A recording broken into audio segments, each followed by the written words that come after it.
Fast चल रहा है यार। ओ मैडम थोड़ा जल्दी करो ना, पूरा थिएटर खरीद लोगी क्या? वो लड़की नहीं लड़का है, बेटा है मेरा। बाल बाल कटवाओ इसके। कैसे बाप हो यार तुम? Shut up! मैं उसकी माँ हूँ। माँ? Well, I bet you found that funny, didn't you? Well, there's an old saying that goes this way. Looks can be deceptive. We just learn how deceptive looks can be at times. You see, deception is not just limited to human appearance. Even the looks of words can be deceptive. In case if you're someone who doesn't know what deception or deceptive mean, it means something that is misleading and not straightforward. Okay, now look at these words. Today we are going to learn how to pronounce these words. If you're someone who doesn't know how to use these words appropriately with respect to their sounds, with respect to their meaning, well, this video is going to be highly beneficial and rewarding for you. So without any further ado, let's hit the ground running. Here comes the first word in the list. This is called subtle and not subtle. Let me repeat. This particular word is pronounced as subtle and not subtle. Do you see that there is this letter B in this word? That letter B is silent. So we are not supposed to utter the sound of B. And as a result of that, this particular word is pronounced as subtle and not subtle. Okay. Now, what does it mean? It means something that is not obvious or easily noticeable.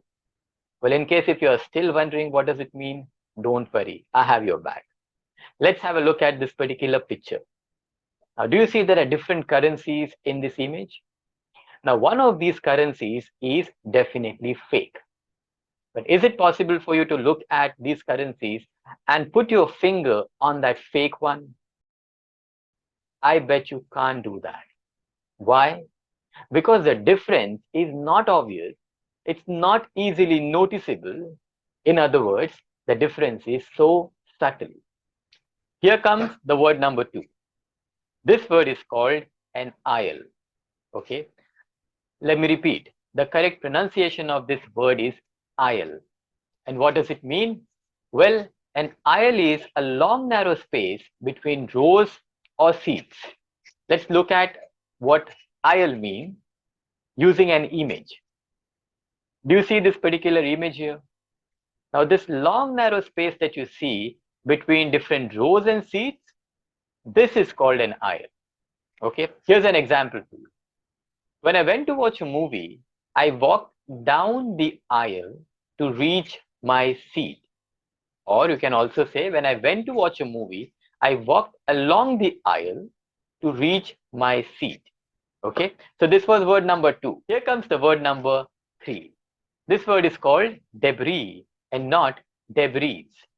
Although there is this letter S at the end of this word, it is never pronounced. You see, this letter S is silent, that sound is never pronounced. So the correct pronunciation is debris. All right. And what does it mean? It means the remains of a broken down or a destroyed structure. Let's look at the same thing using an image. Can you see this tall broken down structure surrounded by the remains? These remains are called debris. Okay. Now, here's an example for you. During rainy season, frequent landslides cause debris to block the roads. Here comes the 4th word. This word is called, well, I want you to take a guess. Yes. Did you say segue or any other sort of pronunciation? Well, let me bring you up to speed. This word is pronounced as segue. Okay. I repeat, the word is pronounced as segue.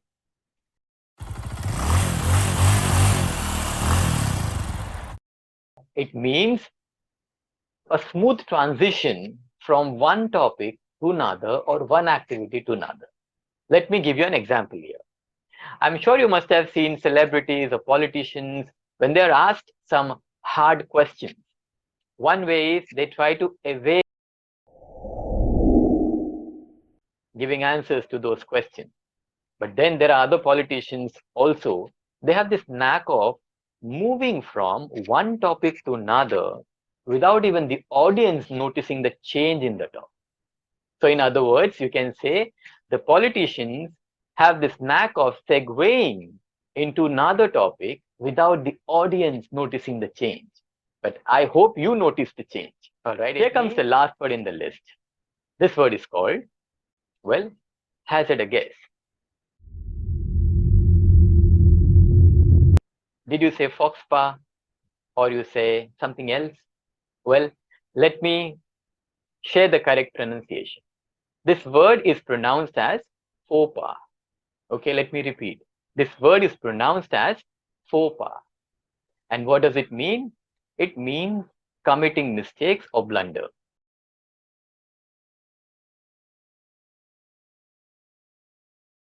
Let me share my faux pas moment. Let me share the moment where I made a mistake. That was the first ever job interview I gave. I wanted to ask a question.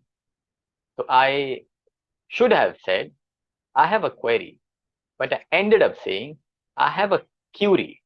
When I said I have a query, I could see the interviewer trying really hard to suppress his laughter. Okay, that was quite clear. But again, that was my faux pas moment. No prize for guessing.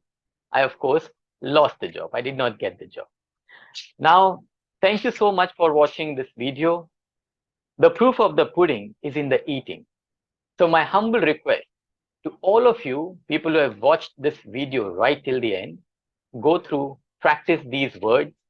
So the next time you come across any one of these words, I do not want you guys to commit another or commit a faux pas moment.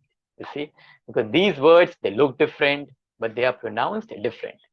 In other words, these words are deceptive words. Thank you so much. Bye-bye. Take care. All the very best. God bless you all.